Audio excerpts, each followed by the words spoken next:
रानमारू आओई को सेरेमनी में खाना बनाने की इजाजत दे देता है। आओई साउथ की भूमि को नष्ट नहीं होने देना चाहती है क्योंकि प्रिंसेस ईसो ने साउथ की भूमि की सुरक्षा के लिए अपने जीवन का बलिदान दिया था। रायजू ने सभी आयाकाशी को आतिशबाजी के बारे में बता दिया होता है, इसलिए सभी आयाकाशी ओरियो इंड में मेहमान के रूप में आ चुके हैं। वह सभी आतिशबाजी को देखना चाहते हैं। तभी उड़ने वाले जहाज वहाँ आते हैं। उस जहाज के अंदर तेंजिनी इंग के सभी आयाकाशी होते हैं। ओडा ने रानमारू से कहता है कि तुम्हें वह चीज मिल चुकी है जो तुम्हें चाहिए थे और तुमने हमसे वादा किया था कि तुम आओई और गिंजी को वापस करोगे। आओई कहती है कि मास्टर आपने मेरी बहुत मदद करी है। असलियत में पेंटिंग के अंदर भी ओडा ने आओई की सुरक्षा कर रहा था। रायजू ने आओई को एक कैंडी भी खिलाई है। वह ये बात ओडाना को अच्छी तरीके से पता है। आओई कहती है कि मास्टर मैं चाहती हूँ कि मैं इस सेरेमनी में खाना बनाऊं क्योंकि प्रिंसेस ईसो ऐसा चाहती है। रानमारू प्रिंसेस ईसो का काफी आदर करता था। वह ओडाना से कहता है कि आप आओई को खाना बनाने की इजाजत दे दीजिए। ओडाना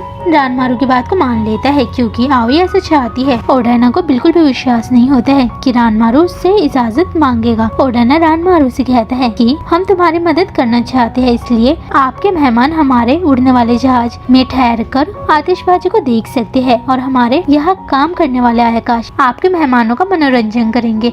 रानमारू आओई को हेयर पिन देता है। गिंजी ने इस समय फीमेल योकाई का रूप लिया होता है क्योंकि गिंजी के 4 रूप है। फीमेल योकाई उन्हीं में से एक है। ओमिबोजी वहाँ आता है। वह दिखने में काफी बड़ा होता है। उसकी लाल रंग की आँख होती है। आतिशबाजी भी वहाँ होने लगती है।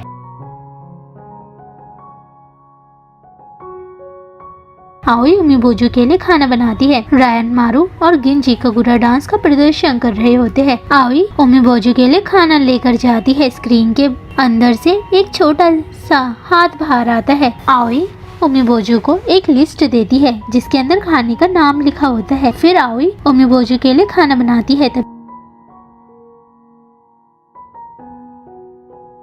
चिबी वहाँ आ जाता है क्योंकि खाने में खीरा होता है और खीरा चिबी को बहुत ज्यादा पसंद है। चिबी उस कमरे के अंदर चले जाता है। आओई को चिबी की फिक्र हो रही होती है।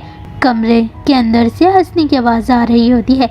वह स्क्रीन को उठाती है। आओई पहली बार ओमिबोजू को देखती है। ओमिबोजू एक छोटे से बच्चे के रूप में होता है। ओमिबोजू ने एक छोटे बच्चे का रूप लिया होता है। ओमिबोजू की आंखों में आंसू होते हैं। आओई ओमिबोजू से पूछती है कि क्या आपको ये खाना अच्छा नहीं लगा है। फिर वह ओमिबोजू के सर पर हाथ रखती है। अब आओई ओमिबोजू की आवाज को सुन सकती है। वह कहता है कि ये खाना काफी स्वादिष्ट है लेकिन मुझे भूख लग रही है और मैं अपने आप को अकेला महसूस कर रहा हूँ। चिबी आओई को डांटते हुए कहता है कि तुम हमें अकेला छोड़कर क्यों गई। आओई कहती है कि ये एक नियम है। आओई ओमिबोजू के लिए खाना बनाती है क्योंकि ओमिबोजू एक बच्चे के रूप में है और वह अपने आप को इस समय काफी अकेला महसूस कर रहा है और उसे भूख भी लग रही है।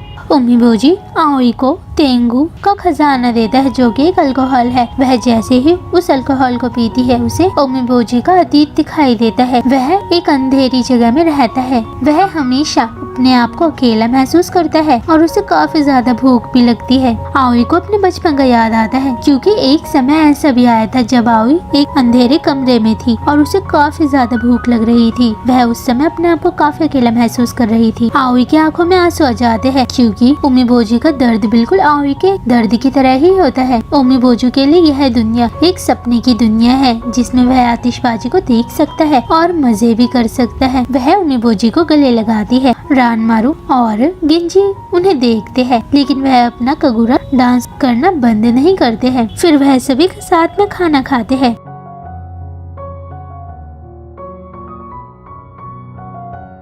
ओमिबोजू के आंख में आंसू आ जाते हैं क्योंकि उसे इतना प्यार आज से पहले कभी भी नहीं मिला होता है। आओई ने प्रिंसेस ईसो की इच्छा पूरी कर दी है क्योंकि यह सेरेमनी सफल हो चुकी है और ओमिबोजू खुशी खुशी अपने घर वापस जा रहा है। आओई ओमिबोजू से पूछती है कि क्या आप यहाँ पर मेरे साथ ठहरना चाहते हो। वह आओई को मना करता है क्योंकि उसे हमेशा समुद्र के अंदर ही रहना होगा। ओमिबोजू आओई के हाथ का खाना फिर से खाना चाहता है। वह आओई से कहता है कि मैं तुमसे फिर से मिलना चाहता हूँ।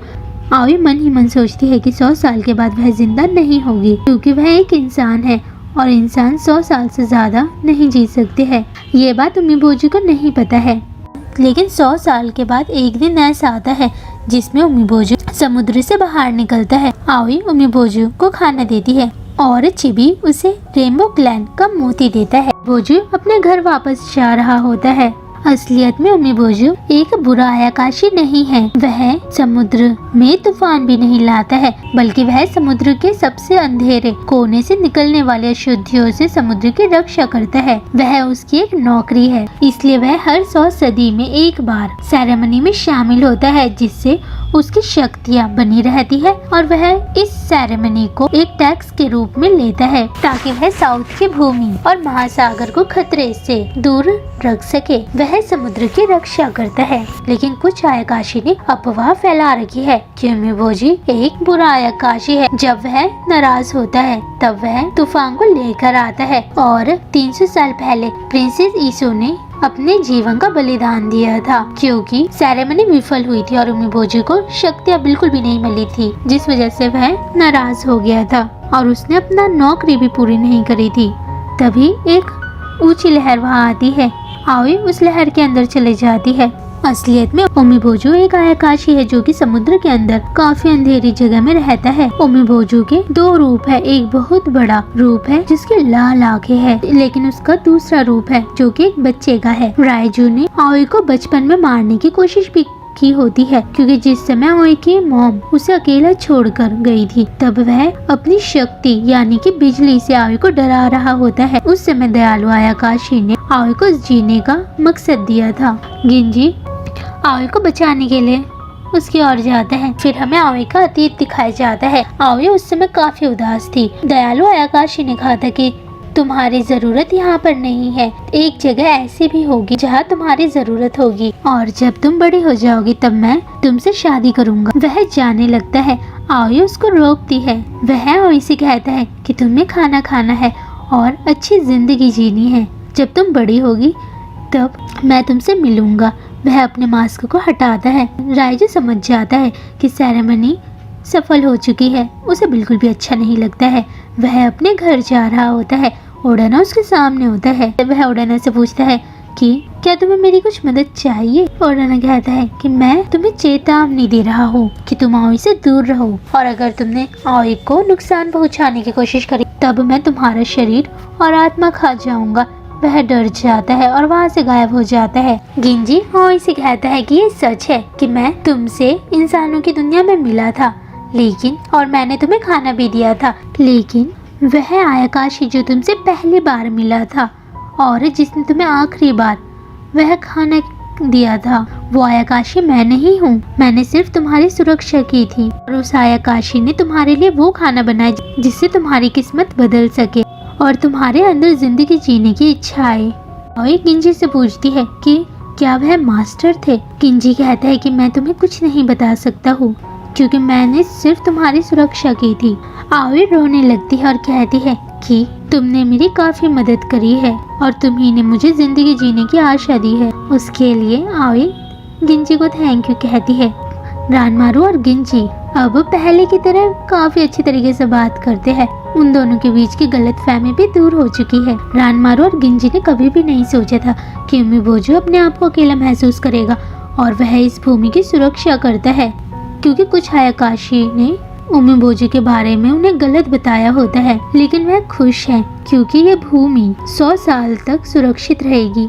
ओगोन उन्हें देखकर खुश होती है क्योंकि साउथ की भूमि अब सुरक्षित है। ओगोन प्रिंसेस ईसो की दोस्त है। ओगोन और प्रिंसेस ईसो एक दूसरे को जानते थे। ओरियो इंगे आयाकाशी और तेंजिनी इंगे आयाकाशी अब काफी अच्छे दोस्त बन चुके हैं।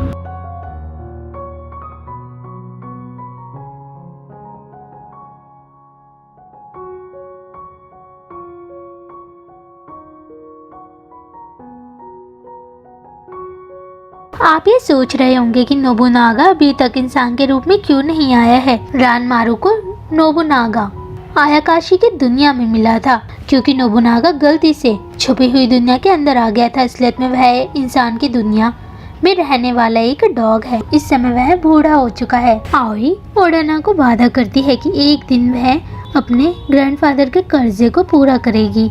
फिर वह सभी तेंजिनी में वापस जा रहे होते हैं। इसी के साथ इस एनिमे की हैप्पी एंडिंग होती है।